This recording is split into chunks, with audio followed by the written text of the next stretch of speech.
Hello mga kachika, for today's video, I'm gonna teach you how to post a product on your social media. So this is part 2 of our Shopee affiliate tour, homepage tour.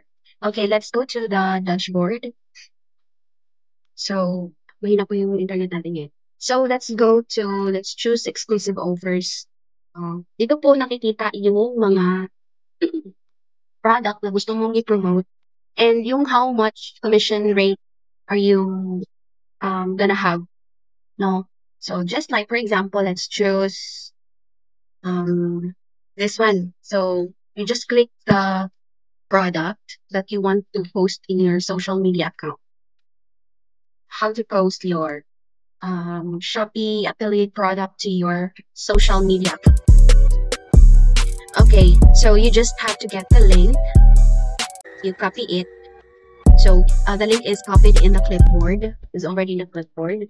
Then you okay, so ang makukuha mo dito, ito yon. Kung sa social media daw, 17% commission extra plus yung Shopee commission na makukuha mo. So you will get 52.20, social media 50.90, and 52.20 in Shopee Live. So for today, we are going to post it in our Facebook account. So now, let's go to your Facebook or social media account. Okay, so let's paste the link here. Lalabas yung kanyang link at saka yung picture niya. So, kung magde-describe pa kayo, lalagyan ko pa ng description, pwede. Ako, let's try to let's try to have some description like avail this avail at Shopee.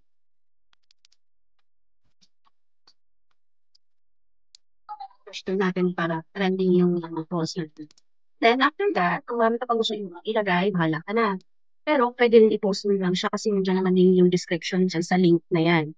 So next, and then kung meron pang mga page, you can post it in your page also.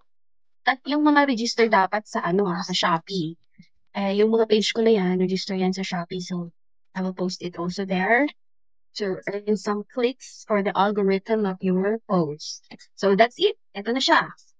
So kung may click dyan, lagi na kung may click dyan sa post mo, just like for example, ma-redirect siya doon sa Shopee mismo. Tapos doon na sila bibili ng kanilang mga gusto bilhin. Tapos, makikita mo na yung commission mo na 50 plus or 50 pesos. Just like what we or what we did kanina. Kanina itignan natin. So yan, na-redirect na siya.